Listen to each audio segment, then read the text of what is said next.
Did you? Where's Dad?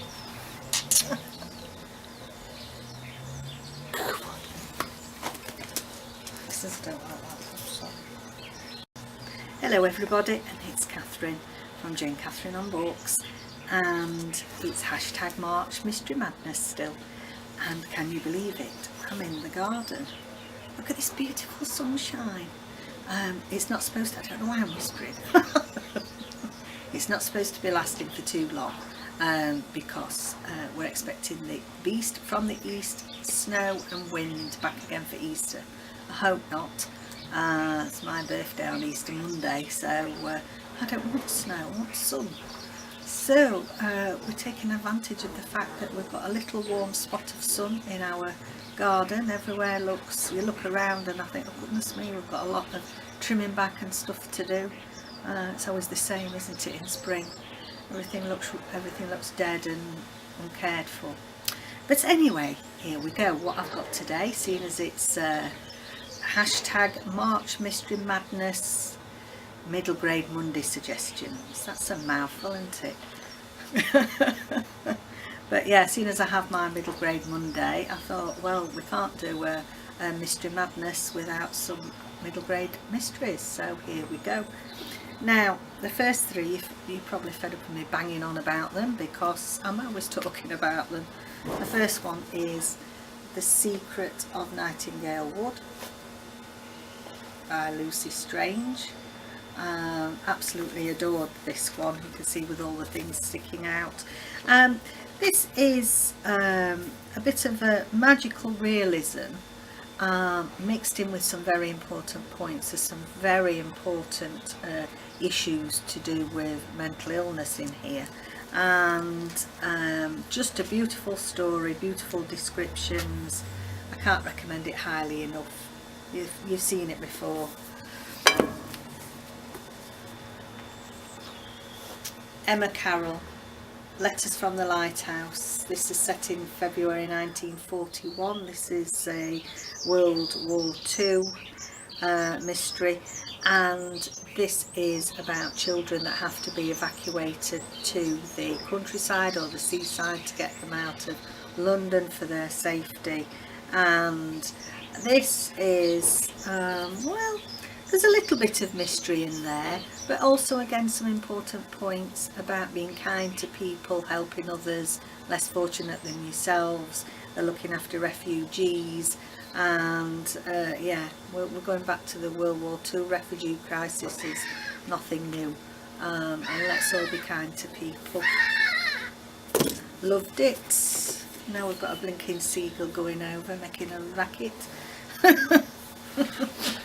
I've got Nelson just down here. He says thank you for everybody that's commented on his selection. He's really thrilled to be a film star. Evies Ghost. Helen Peters, another one I keep banging on about. Evie goes to stay with her godmother, who she doesn't know all that well, in this big old rambling house that's been converted into flats.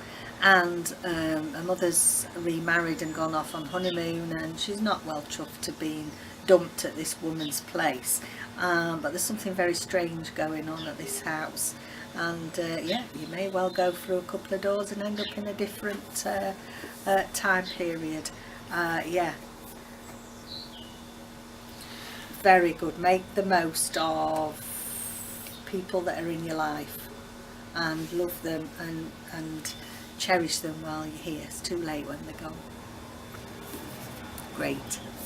Now, next selection is a few from my childhood, and I thought, oh, you know, it's that long ago, and I didn't think they'd still be available, but I'm surprising that they are. There's still a second-hand market for these. So this one's a puffing classic, The Case of the Silver Egg. You can see the well worn, but I mean, you know, it says Catherine Lund 1971. That says it all, doesn't it?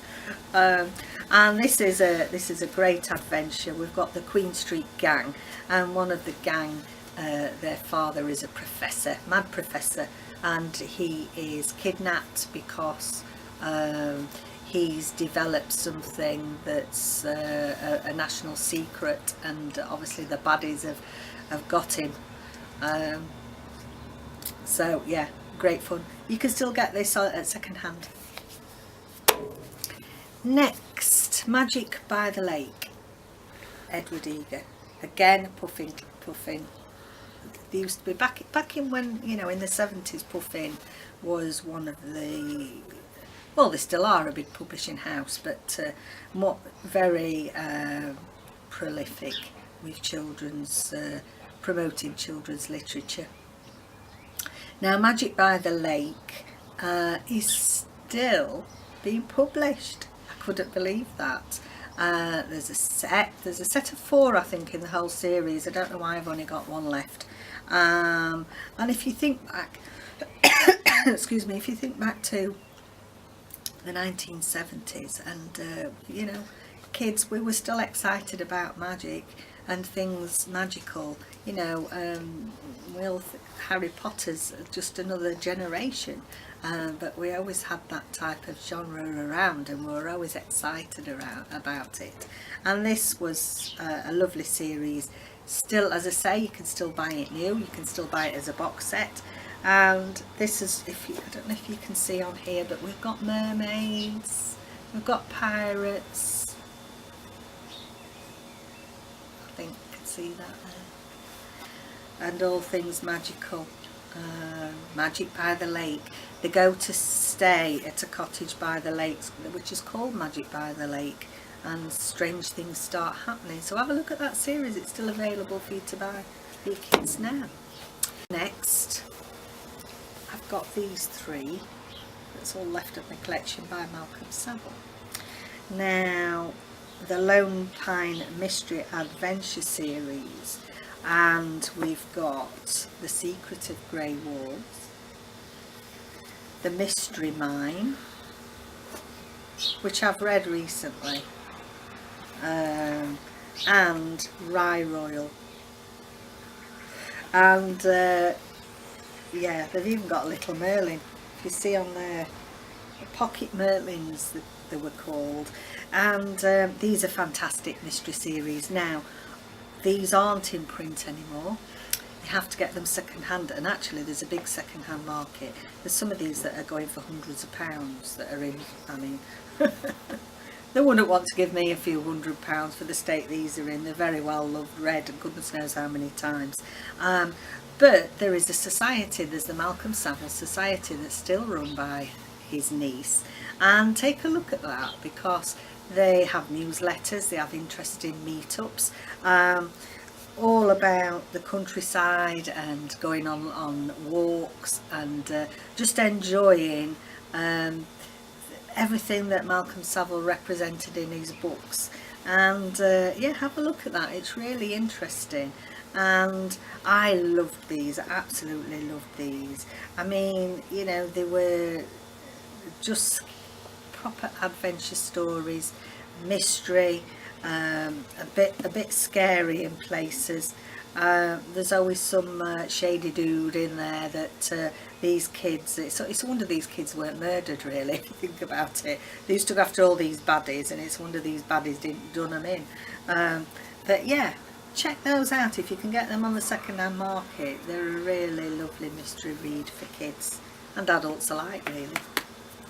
And then finally, just my latest purchase. It might be a little bit shiny, but that's The Sky Song by Abby Elphinstone. Now, my kids loved this author, and I think one of their favourites was something on Platform 13. I don't know if it was A Secret on Platform 13 or somebody on Platform 13.